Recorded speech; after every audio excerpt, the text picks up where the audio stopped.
Sehr geehrte Gäste, sehr geehrte Kollegen, Journalisten, heute stehen wir vor einem wichtigen Schritt auf unserem gemeinsamen Weg zur Sicherheitsstärkung. Wir eröffnen ein dauerhaftes Logistikunterstützungszentrum.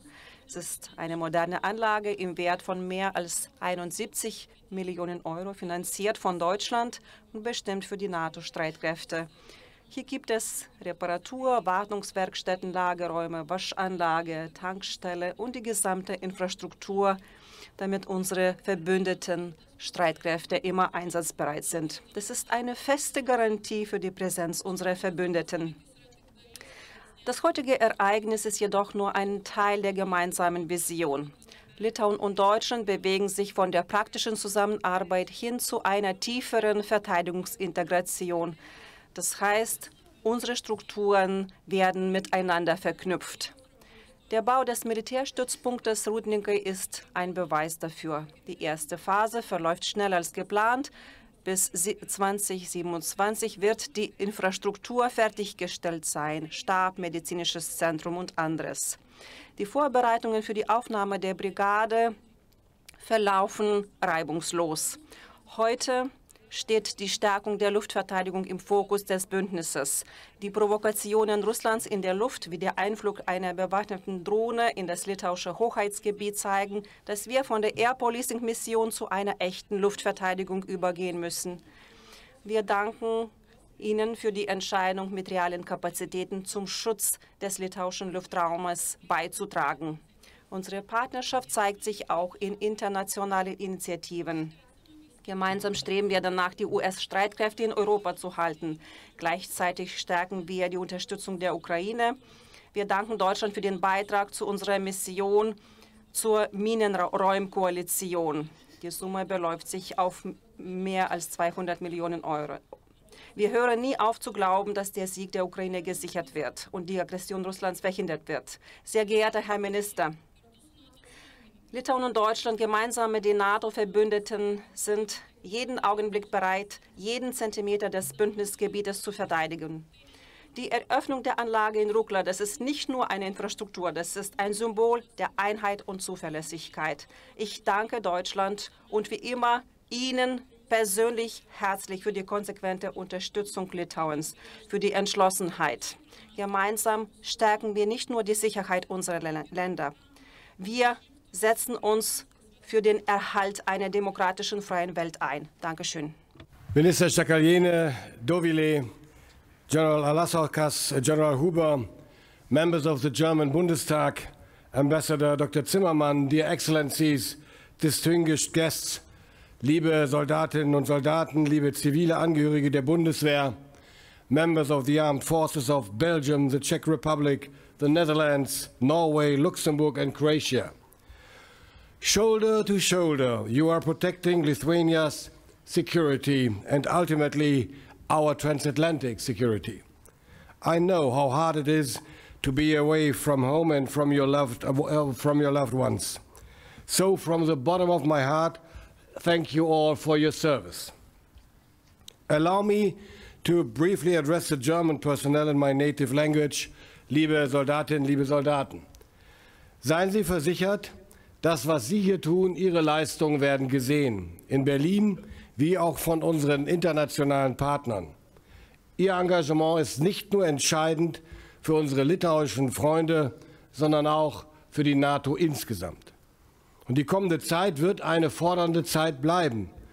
Aber ich bin überzeugt, Sie werden Hand in Hand mit den Mitarbeiterinnen und Mitarbeitern der Bundeswehrverwaltung auch diese Herausforderung meistern mit Entschlossenheit und Professionalität. Und dafür danke ich Ihnen von Herzen. Ladies and gentlemen, Russia is pushing the boundaries of NATO countries with increasing frequency and intensity.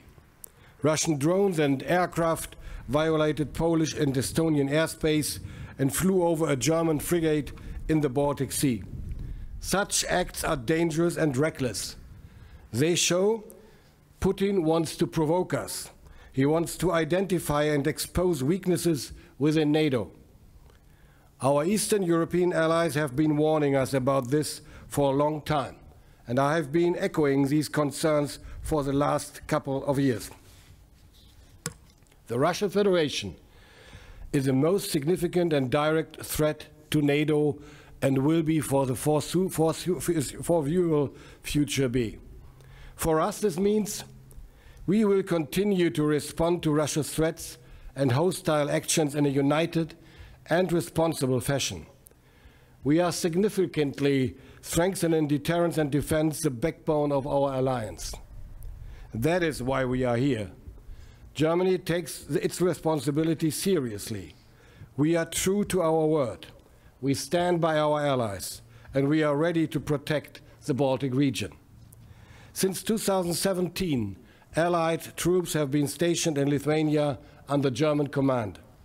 About 1,000 German troops from the core of the multinational battle group. Together with their comrades from 6 other nations, they show what alliance solidarity means.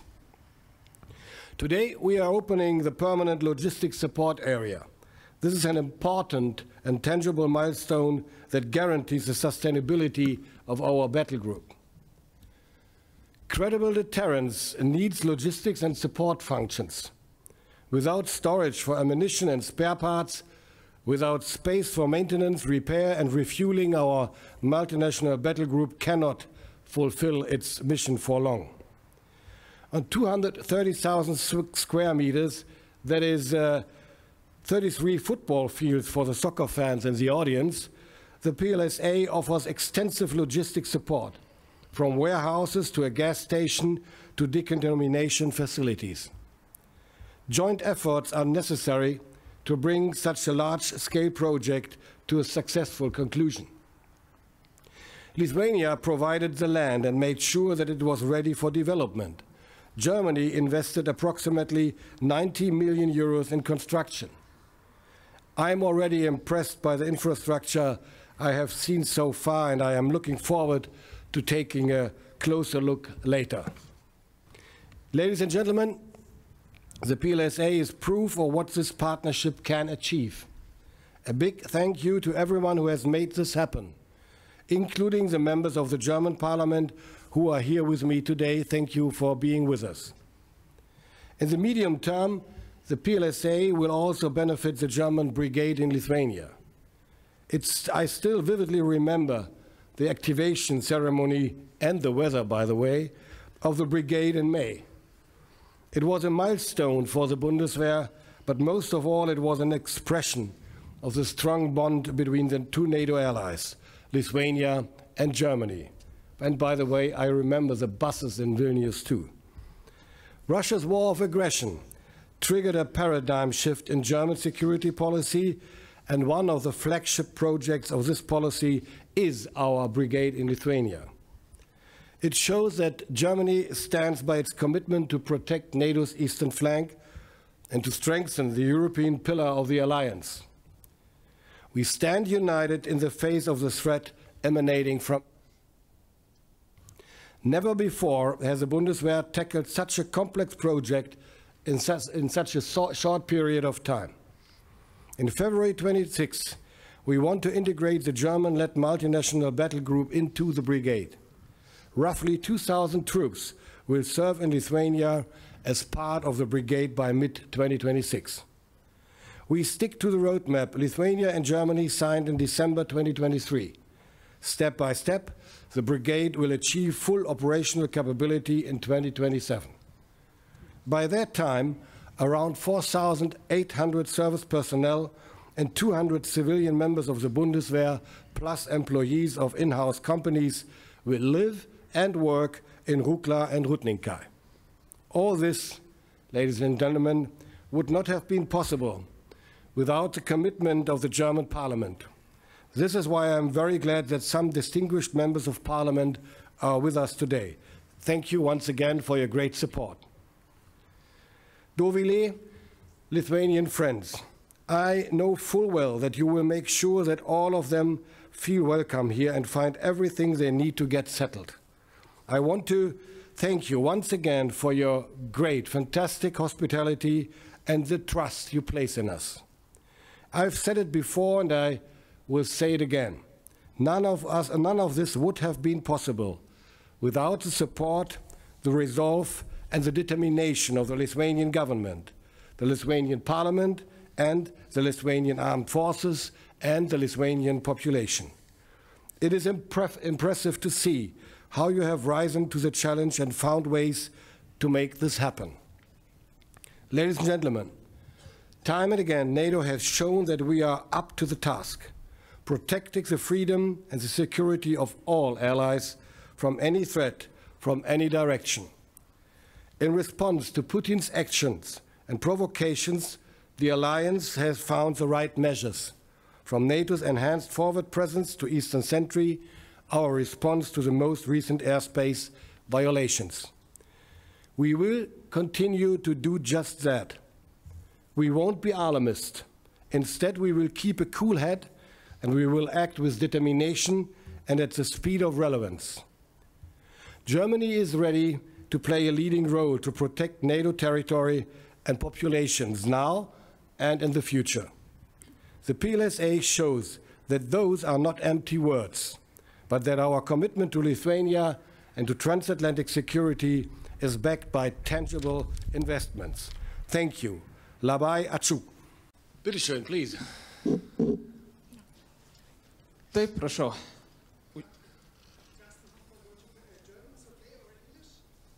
Whatever I mean, for me, German is a bit too difficult yet, so English would be better. Okay. So, you said that it's time that NATO moves from air policing to air defense. Could you elaborate and explain what exactly you mean? And the question to Minister Pistorius as well, is Germany prepared to add more to air defense in Lithuania? So we have talked about necessity to transition from air policing to air defense for quite a few years now. But obviously, events of the last few months, when we've seen violation of the airspace of NATO in different countries, in Lithuania, Latvia, Estonia, Poland, really, well, puts this question in a very hot spot. So we initiated preparation of, is it still okay? Okay. So we initiated preparation of a position paper from the Baltic states, and during our bilateral meeting, I will also present it to my dear colleague. We feel that currently already possibility of executing battle tasks by the air police is already the first very good step, but this is not enough. We are talking about change of rules of engagement. We are talking about additional resources. We are talking about more flexibility of a secure mandate. We are talking about better fulfillment of the Eastern Sentry operation, which we feel was very timely. And now we need to ensure that it is filled with everything that we need to defend our airspace and our border, NATO's eastern northern border, which is not business of national states. This is our joint task. It is a task of NATO. That's the point, and therefore we are continuing to have our discussions in NATO and between the allies in the whole. And it's about improving the capacities passively and actively in terms of air defense, and therefore, of course, we will see whatever is possible in the weeks and months to come. It's just a couple of days too early to announce what we are planning, but we will do certain things. I'll ask to state your outlet, first of all, and then to raise your question, okay? Just raise your hand and we will hand out the microphone to you. We have a question here, second row. Herr Minister, wie gut sind wir angesichts der aktuellen Herausforderungen, auch gerade was die Luftraumverletzungen angeht, wirklich aufgestellt innerhalb der NATO? Und wie läuft die Abstimmung zwischen den Bündnispartnern? Wie schnell ist diese Abstimmung zu erwarten? Danke. Also ich lehne mich nicht weit aus dem Fenster, wenn ich sage, dass die Ereignisse der letzten Wochen gezeigt haben, dass die NATO-Partner auch gerade hier an der Ostflanke sehr schnell reagiert haben, sehr schnell handlungsfähig waren, sich exzellent abgestimmt haben. Da gab es nicht eine Lücke in der Kommunikation oder im Handeln. Das ist das Entscheidende, übrigens auch das entscheidende Signal Richtung Moskau. Aber natürlich müssen wir angesichts der zunehmenden Zahl von Luftraumverletzungen die nächsten Schritte machen. Das heißt, wir müssen überprüfen, sind die Mechanismen noch richtig. Die Kollegin, der Dovilé hat gerade ausgeführt, auch die Frage des Rules of Engagement werden wir laufend überprüfen. Das ist aber kein Vorgang, der jetzt ausgelöst wird. Natürlich muss sich mit veränderter Lage, und wenn sie sich verändert, eben auch regelmäßig, müssen die Rules of Engagement überprüft werden. Aber das tut die NATO sowieso. Das ist keine Frage bilateral zwischen Litauen und Deutschland. Von daher sehe ich uns da sehr gut aufgestellt, aber wir sind wachsam. Galim priimti klausimą ir lietuvių kalba, prašau. I'm gonna be the news agency Baltic News Service. A question to Mr. Pistorius. Getting back to air defense a little bit, well, Chief of Lithuanian Military Raimundas Vaikšnoras today mentioned that there are talks with Germany specifically about bringing some additional air defense capabilities during Eastern Sentry operation. Could you be maybe a little bit more specific? What sort of capabilities are you talking about, and the experimental capabilities among them, and when could they be brought to Lithuania? I mentioned a couple of minutes earlier that we are in negotiations, and we are just a couple of days too early to announce what we are doing, what we will be able to do in the weeks to come, but we will do more in certain aspects. More questions? Dar klausimų? Weitere Fragen? Aš Dovilė Šakalienė norėčiau. Dovilė Šakalienė, frage ich, LRT. Was meinen Sie über den persönlichen Beitrag der Bewohner zur Verteidigung? Würden Sie diese Möglichkeit sehen? Alle verstehen sehr gut. Unsere Streitkräfte sind vorne in den vorderen Linien, wenn wir über die Verteidigung sprechen, aber die gesamte Gesellschaft ist auf der Gesamtverteidigung fokussiert. Und wenn wir über die Unterstützung sprechen, so betrifft das alle Bereiche. Die aktive Resilienz, kritisches Auseinandersetzen mit dem, was im öffentlichen Raum passiert, bis zur Unterstützung für die Streitkräfte, bis hin zu den Entscheidungen auf der Kommunalebene. Also unsere Bereitschaft für die Bunker und verschiedene Dienstleistungen funktionieren zu den Krisenzeiten. Es betrifft jeden persönlichen Beitrag, den Schützenverein, alle sonstigen Möglichkeiten auch. Ein weiterer wichtiger Aspekt ist wirklich der Zusammenhalt und die Unterstützung. Wir haben eine sehr schwierige geopolitische Etappe. Unabhängig dieser Spannung in der Geopolitik sollte die Verteidigung oben auf der Topliste sein. Any more questions? If not, thank you very much. Thank you, ministers.